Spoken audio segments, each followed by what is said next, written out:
The storm outside had barely begun.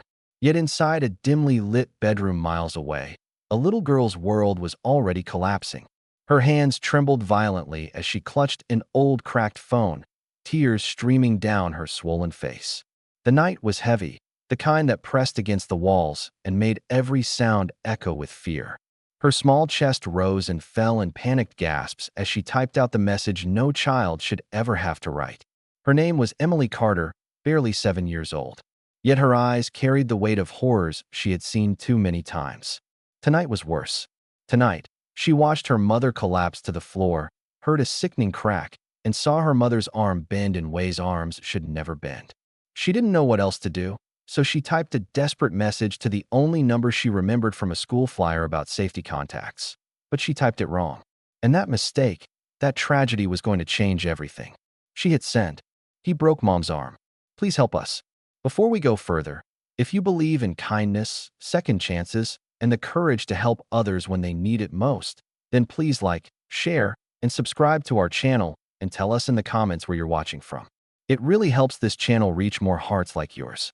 As Emily sobbed into her knees, far across town in a cluttered garage filled with chrome reflections and the faint smell of motor oil, a man named Jack Morgan was cleaning his motorcycle's handlebars, his leather vest, marked by the insignia of a biker club known as Savage Wings, hung heavy with the scars of years lived on hard roads.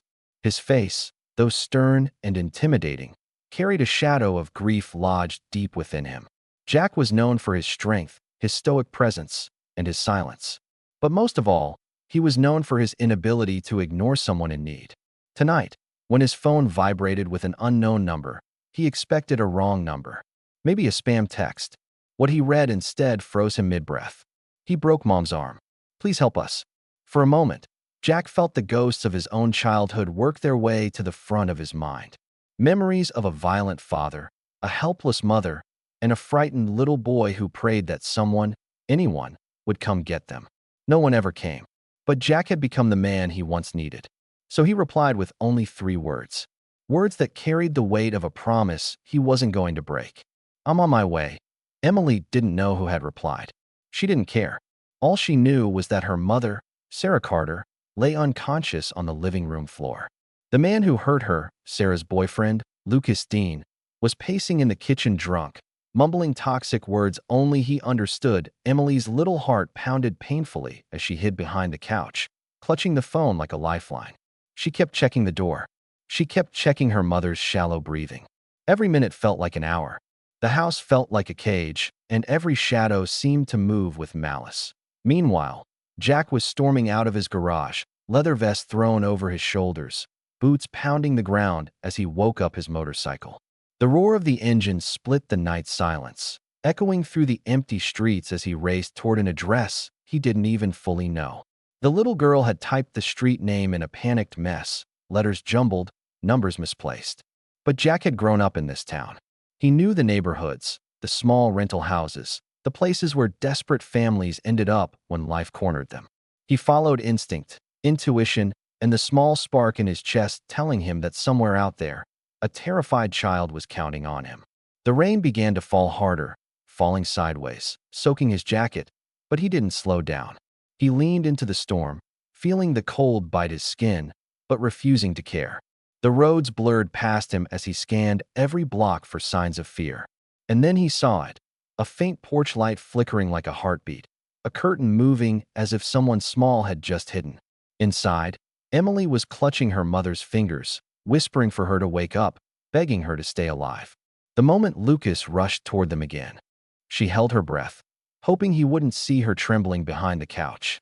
His footsteps were heavy, angry, violent. Emily's stomach knotted as he violently opened cupboards, screaming for painkillers, cursing her mother for bothering him even unconscious. He didn't notice the shadow passing by the front window. He didn't hear the engine go quiet outside, but Emily did. Her heart stopped. Was this help or someone worse? Then came a knock. Slow, firm, controlled. A knock that didn't ask permission. A knock that carried a warning. Lucas turned around, furious at the interruption, throwing open the door with the rage of a man who had lost control long ago. But the moment he saw Jack, he froze like a frightened animal, realizing he had wandered into the path of a wolf. Jack stood in the doorway, drenched in rain, an imposing figure carved from storms and shadows. His beard dripped with water. His eyes, sharp and fierce, swept the room in one quick motion, then softened when he saw Emily. For a brief heartbeat, the little girl felt the world stabilize again.